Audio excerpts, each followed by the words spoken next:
It is a path to home ownership for people who can't get a traditional mortgage. A contract for deed is an agreement to buy a home from a seller while the seller maintains ownership.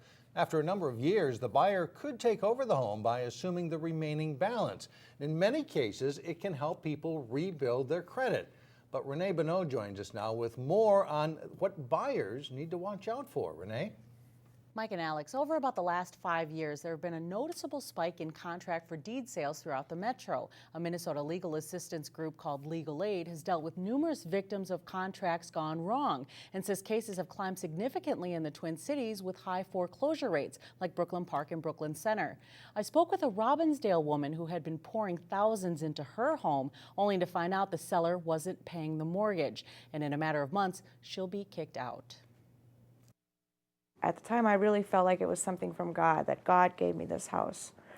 And it just didn't turn out that way. In the spring of 2011, Jenny Gaines thought she found a great deal. A rough credit history and criminal background made it nearly impossible for her to rent or qualify for a home loan.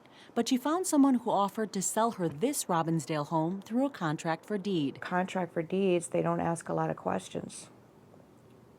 If you have the money and you're willing to sign the paperwork, they'll let you in. Gaines paid $1,500 a month to the seller that the seller was to pay on the mortgage. But just over a year after moving in, she found out the house was going into foreclosure. She got a letter stating the seller had filed for bankruptcy. He hadn't been making payments since last September. That means from September until June, I was making payments that he was just keeping and not telling me that he wasn't making the payments. There's a big difference between what is ethical and what is legal. Ed Nelson with the Minnesota Homeownership Center says there are plenty of successful contracts out there that help people fix their credit. Because each of these are also individual contracts, they can run the gamut from good quality, stable, to designed for the homeowner to fail or to the buyer to fail. He says before signing a contract for deed, buyers should consult a nonprofit housing counselor. They'll be able to help them understand what's in the contract,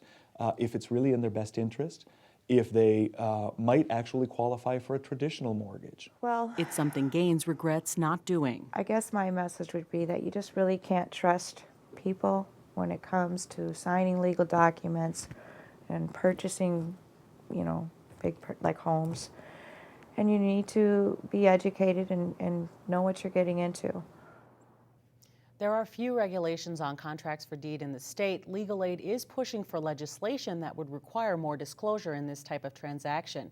As for Gaines' situation, unfortunately, there is little legal recourse she can take. The contract for deed she signed is legal. She can sue to get her money back, but since the seller filed for bankruptcy, she might be out of luck there. And she put in about $25,000 into the home. But Mike and Alex, the one good thing is the foreclosure process at least allows her a few months before she has to find a new place to stay. But not her fault, and she's out the money. Right. Well, all right. Thanks, Thank you Renee. very